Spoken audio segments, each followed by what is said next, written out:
Hi everyone, my name is Shahrukh Nasir. I'm an RCIC from Vancouver, Canada. آج یہاں میں video بنا رہا ہوں اسٹوڈنٹ پرمٹ کے بارے میں، اور اسپیسیفکلی جو اسٹریم ہے اسٹوڈنٹ ڈائریکٹ اسٹریم، جو کہ ایک ایکسپیڈائٹڈ اسٹریم ہے جو لوگ اسٹڈی کرنا چاہتے ہیں کینیڈا میں ان کے لیے. تو اکثر ہمیں سوال آتے ہیں اس کے بارے میں کہ اس کا کیا پروسیس ہے، اس پہ ہم کس طرح کوالیفائی کر سکتے ہیں. تو میں ایک ویڈیو کے ذریعے آپ کو یہ چیزیں شیئر کرنا چاہتا ہوں. تو سب سے پہلے ایک لسٹ ہے کنٹریز کی جس میں جو اس ملک کے شہری ہیں، آپ وہاں ریزائڈ کر رہے ہیں، رہ رہے ہیں، آپ لوگ اپلائی کر سکتے ہیں اسٹریم کے انڈر. تو کیونکہ میں اردو میں بول رہا ہوں تو دو آڈینس ہی سامنے آتی ہیں اس وقت، پاکستان اور انڈیا، تو دونوں ہی لسٹ پہ ہیں. پاکستان کا 2 سال پہلے جب میں پرانی کمپنی میں تھا اپنی لا فرم کے ساتھ، تو ہم نے اس کے اوپر بڑا کام کیا تھا اور اللہ کی مدد سے ہم نے پاکستان کو اس لسٹ پہ لے کر آئے تھے. تو اس میں بیسکلی کیا ریکوائرمنٹس ہیں جو کہ پاکستان میں یا انڈیا میں اسٹوڈنٹس دیکھ رہے ہیں اور جو یہاں آ کے اسٹڈی کرنا چاہتے ہیں. تو یہ کچھ مینڈیٹوری ریکوائرمنٹس ہیں جو آپ کو پوری کرنی ہے اگر آپ اس پروگرام کے ذریعے اسٹڈی پرمٹ ایس ٹی یا اسٹوڈنٹ ڈائریکٹ اسٹریم کے ذریعے آنا چاہتے ہیں. سب سے پہلے یہ کہ آپ کو ایک ایکسیپٹنس لیٹر جو ہے وہ کالج اور یونیورسٹی سے چاہیے کینیڈا سے. جس طرح کہ میں نے پہلے انگلش کی ویڈیو میں کہا ہے کہ جب آپ اپلائی کر رہے ہوں یہاں کالجز اور انسٹیٹیوشنس کے لیے، تو آپ کی کوشش یہی ہونی چاہیے کہ اس کالج اور انسٹیٹیوشن میں جائیں جو کہ post graduate work permit eligible ہے. اس کے بارے میں اینڈ میں بات مزید کروں گا اور آپ کو سمجھانے کی کوشش کروں گا یہ کیوں ضروری ہے. اس کے علاوہ اس کی ریکوائرمنٹ ہے کہ آپ اپنے کینیڈا سے باہر ہوں جب آپ اس اسٹریم کے لیے اپلائی کر رہے ہیں، اور اس ملک میں ہوں جہاں کے آپ شہری ہیں. تو اگر آپ پاکستانی ہیں اور اگر آپ سعودی عرب میں رہ رہے ہیں تو آپ نہیں اپلائی کر سکتے اس کے اندر، لیکن اگر آپ پاکستان کے شہری ہیں اور آپ پاکستان میں ہیں تو آپ اپلائی کر سکتے ہیں اس کے ذریعے. جو باہر ملک سے ہے وہ نہیں کر سکتا. ٹھیک ہے. اس کے علاوہ جو اگلی چیز ہے، آپ کے پاس ٹیوشن فی پے کرنے کا پروف ہونا چاہیے کہ آپ نے پہلے سال کی ٹیوشن فی پے کر دی ہے. اس کے بعد آپ نے ایک گارنٹیڈ انویسٹمنٹ سرٹیفکیٹ لینا ہے بینک سے. پاکستان میں ایک حبیب بینک جو ہے، کینیڈین حبیب بینک کے ساتھ افیلیشن کر کے آپ یہ جی آئی سی پاکستان میں لے سکتے ہیں. 10,000 کینیڈین ڈالر کا ہونا چاہیے. یہ کمپلیٹلی ریفنڈیبل ہوتا ہے کہ اگر آپ ریفیوز ہو جائیں اسٹڈی پرمٹ کا تو آپ کا جو بینک وہاں حبیب بینک ہے اس کو ریفنڈ کرنے میں کوئی مشکل نہیں ہونی چاہیے اس کے بارے میں. اس کے علاوہ میڈیکل ایگزام پاکستان سے جو لوگ آ رہے ہیں، انڈیا سے آ رہے ہیں، ان کو کرنا ہوگا. پولیس سرٹیفکیٹ آپ کو اپنا تیار کر کے رکھنا ہوگا اپلائی کرنے سے پہلے. اپنی جو ٹرانسکرپٹس ہیں اسکول کی، یونیورسٹیز کی، وہ آپ کو ریڈی کرنی ہوں گی اس میں اپلائی کرنے کے لیے.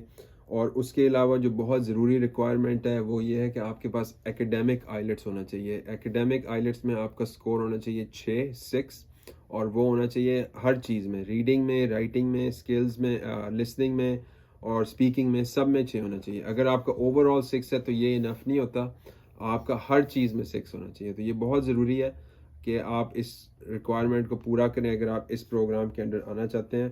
اس کے علاوہ جو چیزیں آپ کو اپلائی کرنے کے لیے ضروری ہیں اس میں یہ ہے کہ آپ کو جو میڈیکل سرٹیفکیٹ ہے اس میں اگر آپ پوری فیملی کے لیے اپلائی کریں تو سب کی میڈیکل سرٹیفکیٹ جو ہے وہ کروا کے رکھیں. اکثر لوگ پوچھتے ہیں کہ کیا میں اپنی بیوی کو یا بچوں کو، یا اگر بیوی پوچھتے کہ میاں کو یا بچوں کو لا سکتا ہوں، تو آپ لا سکتے ہیں، ضرور لا سکتے ہیں.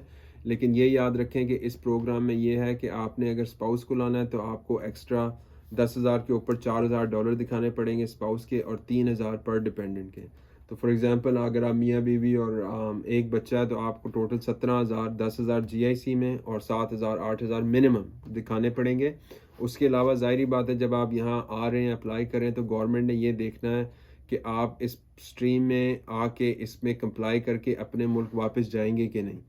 تو ہمارے ملکوں کے لیے پاکستان، انڈیا، بنگلہ دیش اور جو ساؤتھ ایشین کنٹریز ہیں ان میں یہ چیزیں اکثر I R C C assess کرتی ہے کہ یہ جو بندہ یہاں پڑھنے آ رہا ہے اس کے چانسز کیا ہیں کہ یہ اپنے ملک واپس جا کے اپنی اسٹڈیز ختم کر کے یہاں سے واپس جائے گا. تو اس میں آپ کو اپنا دکھانا پڑتا ہے کہ ٹیوشن فیس تو آپ کے پاس کور کرنے کا ہونا چاہیے، یہاں رہنے کے پیسے ہونے چاہیے، اور اس کے بعد یہاں سے واپس جانے کی بھی جو ہے وہ آپ کے پاس ایک سالڈ ریزن ہونی چاہیے کہ میں صرف ٹیمپری ریزن کے لیے آ رہا ہوں. آپ کو ایک اسٹڈی پلان دینا ہوتا ہے اس پروگرام کے انڈر کہ میں یہاں آؤں گا، یہ پڑھوں گا اور یہ واپس چلا جاؤں گا. جو کہ اگر جو ینگ بچے ہیں ان کے لیے اتنا یہ چیزیں ہیوی وہ نہیں ہوتی کنسیڈرڈ، لیکن پھر بھی یہ مینشن کرنا ضروری ہے کہ جب آپ اسٹڈی پرمٹ کے لیے اپلائی کرتے ہیں تو IRCC آفیسر یہی دیکھتا ہے کہ آپ اسٹڈی کرنے کے بعد اپنے ملک واپس جائیں گے کہ نہیں. تو اس کے بارے میں ویڈیو بنا رہا ہوں، آپ لوگ وہ بھی دیکھیں کہ اسٹڈی پرمٹ کے لیے کس طرح اپلائی کرتے ہیں. یہ جو ویڈیو ہے یہ اسٹوڈنٹ ڈائریکٹ اسٹریم پروگرام کے بارے میں، اس کی یہ مینڈیٹوری ریکوائرمنٹس ہیں، یہ پوری کریں. لنک بھی میں نے نیچے دے دیا اس کا گورنمنٹ کی ویب سائٹ کا، اس کو ریویو کریں. اس PGWP جو ہے وہ اس لیے میں نے مینشن کیا تھا شروع میں کہ پوسٹ گریجویٹ ورک پرمٹ ہوتا ہے جب آپ یہاں کسی کالج اور یونیورسٹی میں انرول کرتے ہیں تو وہ جو کورس آپ کر رہے ہیں یا پروگرام کر رہے ہیں تو وہ پوسٹ گریجویٹ ورک پرمٹ کے لیے ایلیجبل ہونا چاہیے. پوسٹ گریجویٹ ورک پرمٹ کیا ہوتا ہے کہ جب آپ اپنی اسٹڈیز کمپلیٹ کر لیتے ہیں آپ کو گورنمنٹ آف کینیڈا اپلائی کرنے دیتی ہے ایک اوپن ورک پرمٹ کے لیے، جس کی بیس پہ آپ کہیں بھی کام کر سکتے ہیں کسی بھی امپلائر کے ساتھ. اور ہوتا یہ کہ اس دوران جو اسٹوڈنٹ ہوتا ہے وہ دیکھتا ہے کہ میں پرماننٹ ریزیڈنسی میں کس طرح اس کو کنورٹ کر سکتا ہوں. اگر آپ ایسے انسٹیٹیوشن میں آ جاتے ہیں جو کہ انفارچونیٹلی اکثر بچے اور اسٹوڈنٹس آ جاتے ہیں جو کہ post graduate work permit eligible نہیں ہے، تو جیسے ہی آپ کی اسٹڈیز ختم ہوتی ہیں تو آپ کے پاس بہت تھوڑا عرصہ ہوتا ہے، 2 سے 4 مہینے ہوتے ہیں. اس میں آپ کو اپنا اسٹیٹس چینج کرنا ہوتا ہے. یا تو وزٹر ویزا آپ اپنا ایکسٹینڈ کریں گے، وہ میکسیمم آپ 6 مہینے کر سکیں گے، یا بہت زیادہ آپ سال بڑھا لیں گے اسے، یا آپ کو ورک پرمٹ پہ اس کو کنورٹ کرنا پڑے گا. تو یہ بہت مشکل ہو جاتا ہے اس دوران جب آپ کے پاس بہت لمیٹڈ ٹائم ہوتا ہے. اس لیے بہتر یہی ہے کہ جب آپ یہاں آنے سے پہلے جب آپ انرول کر رہے ہیں تو post graduate work permit college یا انسٹیٹیوشن میں انرول کریں. کچھ لوگ ایسے بھی کرتے ہیں کہ وہ ان کالجز میں آ جاتے ہیں جو کہ پاتھ وے بناتے ہیں آپ کی اس طرح کے کالجز یونیورسٹیز میں جن کی post graduate work permit eligibility ہوتی ہے. وہ بھی ٹھیک ہے، لیکن وہ اینڈ میں مہنگا پڑتا ہے اور لمبا ہو جاتا ہے پروسیس. تو میں یہی ریکمینڈ کروں گا کہ آپ انہی انسٹیٹیوشنز میں آئیں جو کہ شروع سے ہی post graduate work permit eligible ہیں.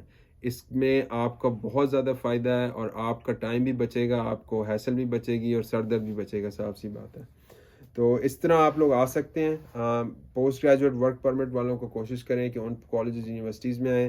ایکیڈیمک آئیلیٹس ضروری ہے، اس کا کوئی بائی پاس نہیں ہے. اس پروگرام میں آپ کو 6 لانا لازمی ہے، ورنہ آپ عام اسٹڈی پرمٹ کی بیس پہ بھی آ سکتے ہیں. وہ میں انشاءاللہ آپ کو دوسری ویڈیو میں ایکسپلین کر کے بتاتا ہوں.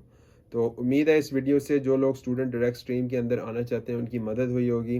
جو کہ ینگ آڈینس ہے اس کو دیکھ رہی ہے 18 سے 25 کے درمیان کی، ان کے لیے یہ بہت اچھا پروگرام ہے. اس کا فائدہ یہ ہے کہ یہ 20 دن کے اندر 1 مہینے کے اندر پروسیس ہو سکتا ہے گورنمنٹ کی طرف سے. بہت ایکسپیڈائٹڈ پروسیسنگ ہے. عام طور پہ اسٹڈی پرمٹ جو ہوتا ہے وہ 4 سے 6 مہینے لگ جاتے ہیں اس کو اپروو ہونے میں، تو یہ مہینے 2 میں ہو جاتا ہے. اس کا بہت فائدہ ہے جو لوگ اس کے ذریعے اپلائی کرتے ہیں. تو بہت شکریہ آپ لوگوں کا اس ویڈیو دیکھنے کا. امید ہے کچھ فائدہ ہوا ہوگا آپ کو یہ باتیں سمجھ کے. انشاءاللہ آگے بھی اس طرح کی ویڈیو بناتا رہوں گا. اپنا خیال رکھیں. اللہ حافظ.